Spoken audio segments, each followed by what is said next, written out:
Hey everybody, welcome back. We are at Winter NAMM in Anaheim, and I have with me today guitar royalty. Yeah, right. JC, Yeah. Caesar. These guys are one of the biggest stories of the year on how Gibson Guitars has some new ownership, has a new vision. Of course, they're almost every guitar player's favorite guitar, so we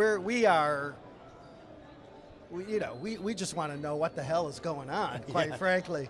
So, anyways, I'm going to let you take it Sure. away, JC, and let us know like what's going on with the company and what your vision is for it. Sure. No, I appreciate it. It's great to be here at NAMM, and the energy that we get back from NAMM has been awesome so far. But let's face it, we went on a little obstacle course, and I don't know if anyone noticed, but it was an obstacle course, and we got through it, and I got to tell you, the way that the team got through it and the way that we set ourselves up for success in the future has been amazing. And just 3 months ago, the team said, "Hey, JC, can we go back to NAMM?" And I said, "Only if we're ready." And they said, "Well, what does that mean?" I said, "Hey, we're going to show up and we're going to prove to the world that we're going to actually be true to who we are." And Yeah, that's I mean, it. for those guys that don't know this, like Gibson was a little absent from the NAMM show, and we were like, how can that be, And you guys came back, roaring back this year, and that was exciting and news in and of itself. Yeah, and let's face it, there's a couple of speed bumps and blips along the way, but for 125 years, we've been synonymous with shaping and creating and, quite frankly, owning sound through every generation, every genre, and every gender. And you can't look back in time and not see an intersection where Gibson and, quite frankly, Epiphone came together to help artists create sound, and that's the famous artists or just some people who are learning to play. So for us, that shapes up our future really easily. We want to be synonymous with shaping and delivering and creating and owning sound for the future. And so the vision is pretty simple. We want to be the most relevant, we want to be the most played, and we want to be the most loved guitar and instrument company in the world. And I think we can do that. It is a little tricky, right? Because it's like being at Coca-Cola, You don't want to mess with the formula too much, but you want to be able to reinvent it for contemporary times. Yeah, and that's my question, right? Hey, JC, whatever you do, don't go changing, but what's new? And I got a lot of experience in my previous life. I was the president of Levi's brand, an iconic American brand, and I got to tell you, the way that team and the way we envisioned the future by actually leveraging the iconic past, but leaning into innovation and doing it the right way and bringing real solutions, it can be done. And I'm super proud that we've been able to do that already in a short period of time with the way we're looking at our classic guitars, but also contemporary solutions for modern guitars who actually want something a little bit new. And we got both showed up at NAMM. Well, of course, the guitar world audience out there is like, they're okay at looking at us talk, but they're over there like looking at that guitar over there. And we have Cesar over here that has, what do you have for us? What do we got? So, let me ask you a question. Yes, sir. If we asked you, draw a Les Paul standard, what would you draw? Well, I would say it's appropriately titled. It's one of the industry standards. And that's exactly right. So as JC said, we decided early on in our conversation that we were going to go and leverage on our iconic past, our DNA, bring authenticity back, and bring those classics back. And so this is the Les Paul standard as we all know it. In particular, this is a 60s spec standard with the slim taper neck, the Grovers. We put the Barsbuckers with the Alnico 5s and the reflector knobs just like we did in the late 60s. Right. At the same time, we have the standard with the 50 specs, which is, so many of us also love, our fans, our artists. And so, like JC said, it's finding the balance and saying, don't go change the past. So we brought what is our DNA in that golden era of innovation during the 50s and the 60s, and all those guitars are back the way we know them. But then we learn from all of that, and we move into the future with our line of contemporary guitars. You just used that word, and that's the way we talk about it, with a line of contemporary guitars. Well, it is interesting. I mean, I always felt that the Gibson Custom Shop, sort of remained true and made beautiful guitars. I've got one or two of those myself. But it has been some of the guitars that go to the retail shops where you noticed a little bit Gibson in the past, it was slipping a little bit. Yeah. And so the idea, I'm from what I'm hearing from you guys, is you're going to make every guitar that Gibson makes worthy of the brand name. Yeah, we are obsessed with that. We're obsessed with product. We're obsessed with quality.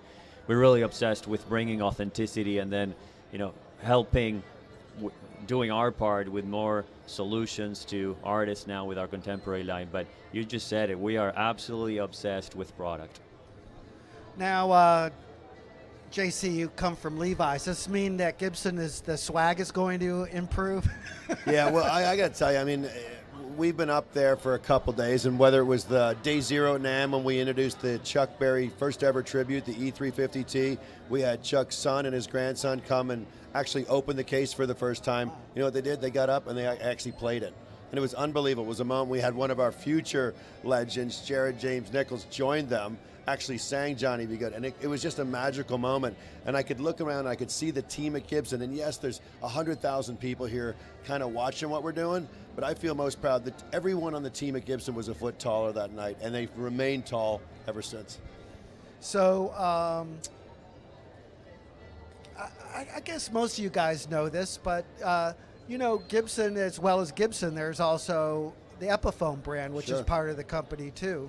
And I'm wondering, is that something separate, or is that something you guys are going to breathe some new life into? Yeah, so this gets a little personal now.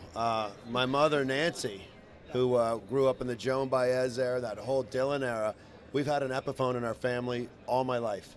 Oh, wow. And I used to look at it and go, Mom, like an Epiphone. I knew kind of what it was, but then now that I get to actually help create the future and shape the destiny of Epiphone, I see what my mom did, and then I see these pictures of the Beatles walking off Candlestick holding Epiphones, and I see these images, and I'm like, we got to tell this story.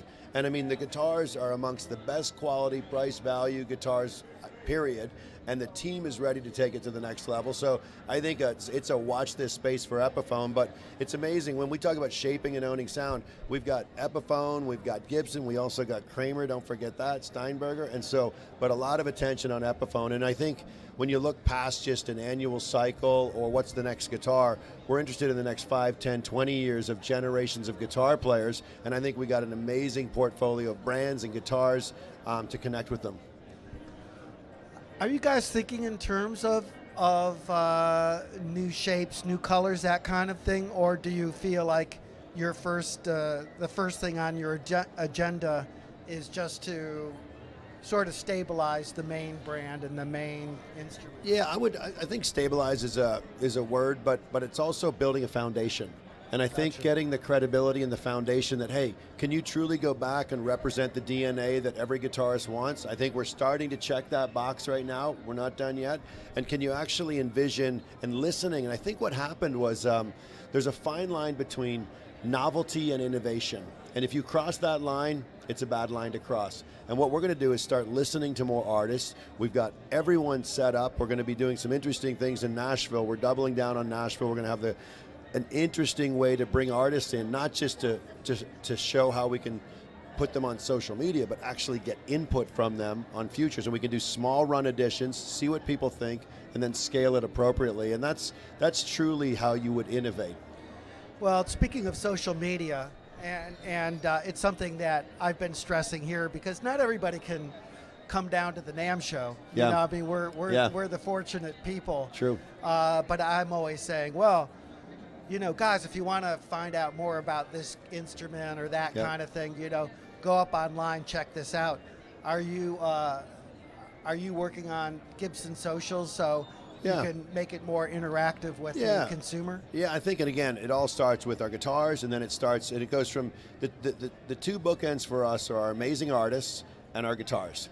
And then in between that, we can start telling our stories, and guess what? Guess who's doing a great job of that? The artists. We have Jared James Nichols, we have Emily Wolfe, who I think you're going to speak with later, but we have an array of artists, and we've rekindled their spirit of connection with Gibson, and it's amazing. If we tell our story, they tell our story, it truly goes exponential. So I think by Monday, these 4 days will tell more stories about where we're going than we have probably in the last 4 years. This is for all of the tech and the social, it is a word of mouth business. Yeah. Word travels really quick. Oh, that guitar's great. Yeah. Yeah. So, anyways, I'm excited as Cool. a long time Gibson player, long time Gibson fan that you guys are working on the Cool. brand and you're back to focusing on making great guitars again. And this one looks beautiful.